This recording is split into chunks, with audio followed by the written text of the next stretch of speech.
as we're seeing, there are so many more companies filing for bankruptcy, and they're all blaming it on tariffs, on the economy. They're all blaming it on all these other things besides themselves. And it's always easy to say, oh, we're in tariff territory over in this area, and we just can't be making it.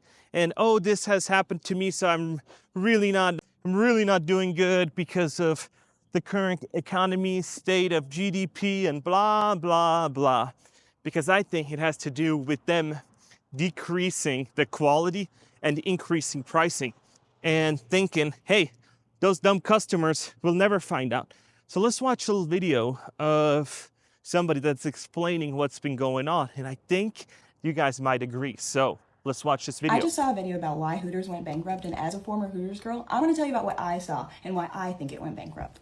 Before we get to the girls, let's talk about the food. I watched every quarter them do things like switch out butter for butter product. And every quarter they would switch out a more quality ingredient for something less quality. All the while we'd be going over the menus at our meeting and the prices would be going up. And they'd do other stuff. Like let's say you got 10 pieces of chicken on the salad. Now you get 8, but they're charging you more.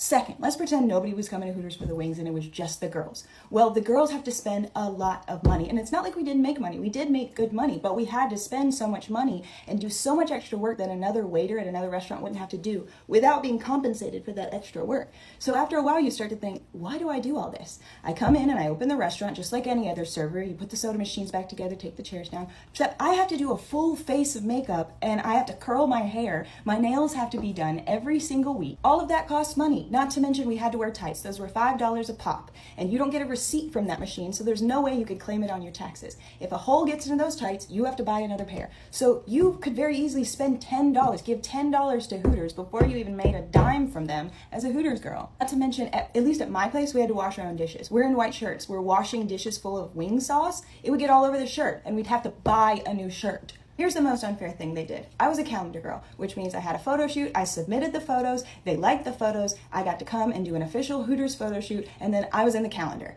And I didn't get paid for that. That's fine, it was a fun opportunity. But when you think about it like this, I was the product of that calendar for free. Who sold that calendar? Me. I sold the calendar. Me and the other waitresses sell the calendar. So we sell it for free, and we are the product for free, and we did not see a dime. We spent a lot of money and we didn't really get reimbursed for it, so beautiful girls stopped wanting to work there. It wasn't special or cool anymore because you were just treated like crap. So Hooters started hiring pretty unattractive girls, and of course that affected the clientele. So you've got terrible, cheap, expensive food being served to you by unattractive girls. That is why Hooters went bankrupt, because they let the food quality slip drastically and they didn't do anything to give those girls incentive to do all the extra stuff you have to do to be a Hooters girl. One of the things that I always say is that these companies decrease quality and think that, hey, our consumers will never find out. When they replace butter with butter product, then all of a sudden they're like, hey, for the customer it doesn't make a difference because it's just more profit for us. And when you're starting to go down that route of, hey, it's gonna be butter product rather than just butter, all of a sudden we're having dilemmas when it comes to, hey, you basically told us this is butter and it is not, it is butter product. And it's just not like that. This is what these companies do. They go find cheaper alternatives that they can get, that they can source somewhere else. And as you heard her, they're like, hey, we used to have eight or 9 chicken strips. Then we put it down to 6. Then we put it down to 4. And then what are we gonna do? We're gonna even bring it down even more. And we're gonna go and actually say, hey, you're gonna have to pay more.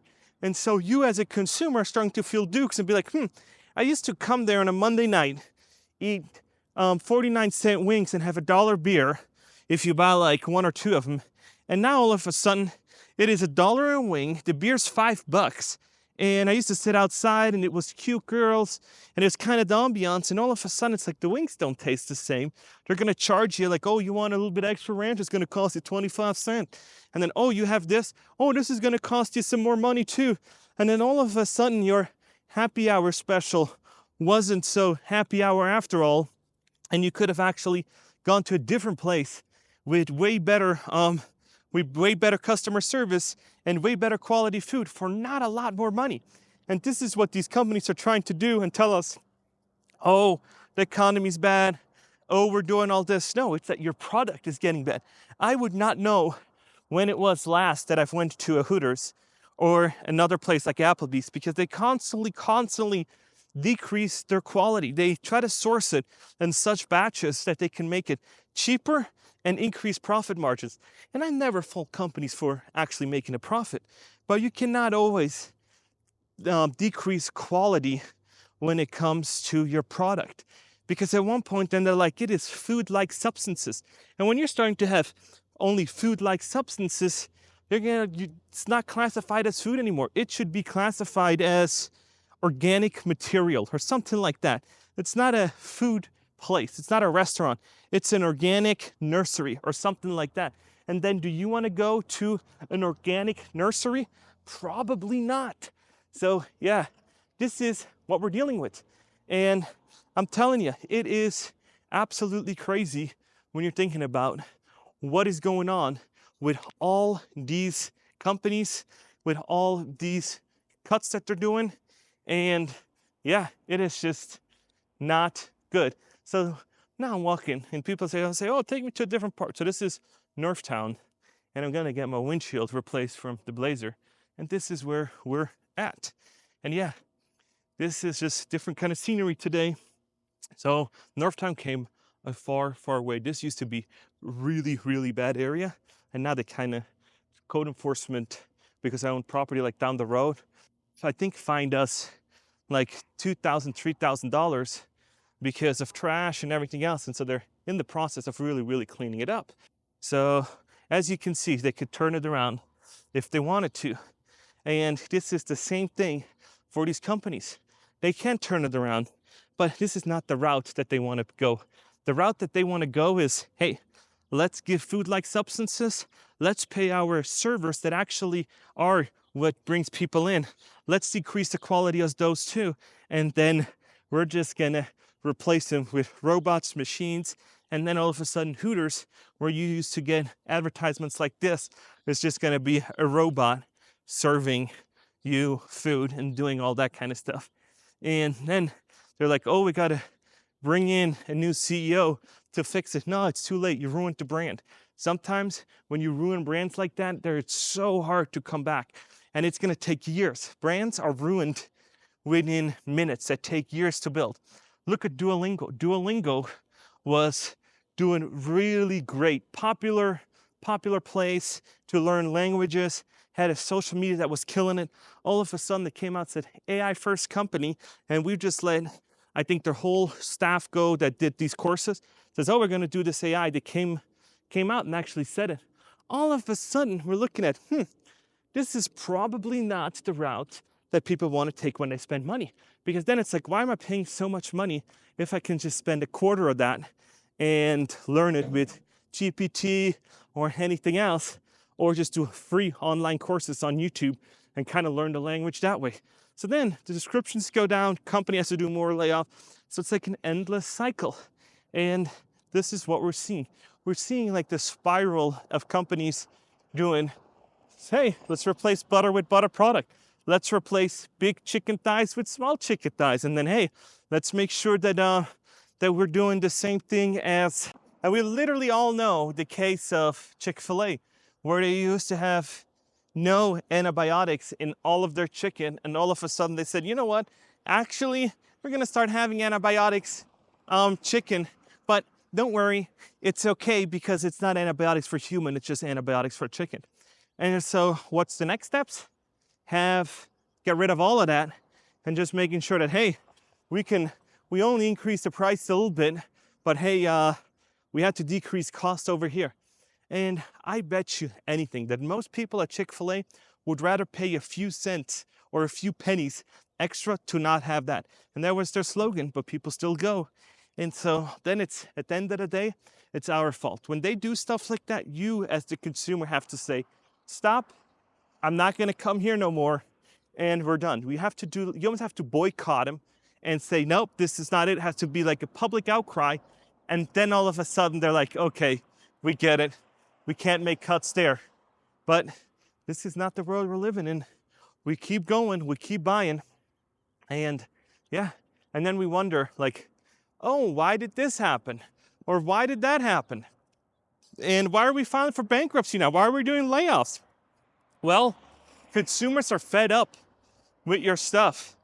So if you're in that situation where you're a server, you're in that situation where you're working for the company like that, you got to be super aware of, hey, if we change the quality, then we're going to change our customer base. So a one-on-one correlation is when you offer cheaper food, and no, it's actually not cheaper. So one problem is that if you're going to decrease the quality all the time, you're going to be at a spot where your customer base, your loyal customer base that go there all the freaking time are going to say, nope, we're fed up. We don't want to do it. We're going to be done with all of that. We're done. I got to find a new spot. Let me find a local spot. Let me find a mom and pop shop. And people always tell me, what's good? What's the good in all your videos? Hey, if you have a local independent shop, I'm telling you, you can still make it. If you can say, hey, I'm gonna have bigger chicken thighs. I'm gonna have bigger portions, more quality. And all of a sudden I have better customer service. So then these people that are fed up will then switch over. And this is just one instance where you're like, hey, I'm a business owner. Let me offer quality service. I think, and this is my true belief, if you have good quality customer service, you will always be in business. Even if you're priced a little bit higher, it's just that, hey, let's still go there because the quality's there, the customer service there, and it's worth it to spend a few extra dollars to be actually treated as an experience. And I remember when I first came to the United States, where I kind of like realized like, hey, it is all customer relations. It is how you treat your customers. If you be super sour, you have a bad experience, you're most likely not going to go back. But if you have a good experience and there's a little bit more, you can kind of wipe it off. Yeah, it was more expensive, but I have to just pay a little bit extra for a really good customer experience. And I think most people would say, you know what, when I do go out, then I'm going to be like, okay, I'm good with that. But on the other hand, when they're going to be like, oh, I can't do it. So because it's so bad customer service and they charge you an arm and a leg, you're going to go out of business. And for me as a business owner, I try to offer the most high quality customer and to always make it right. And sometimes I make no money off of the customer. Sometimes they're like, yep, you're right, customer service was not on par, not on standard what we want to do. We apologize and we try to make it right. And then you do refunds. And the only problem with that is you got to know who's trying to just get free stuff and who's actually in it and say, hey, I had a bad experience, and you look at them. Sometimes it's hard to say. Sometimes it's a little blurry. But I'm interested to hear your thoughts. Do you think that this is a trend? Is there going to be a revert in that? Are people going to say at one point, like, hey, I'm fed up, and these companies are going to say, you know what, replacing stuff with butter product isn't great, so we got to change it and be back to customer focused? Or is it just profits over everything, and then they just say, you know what, who gives a flying shit? We're just going to keep selling it, and if we go out of business, we go out of business. So this was me walking around in Northtown. Not the greatest area, but hey, you know, switch up the scenery a little bit for my parks. So let me know what you think, and I'll see ya in the next one. And if you haven't, please like and subscribe.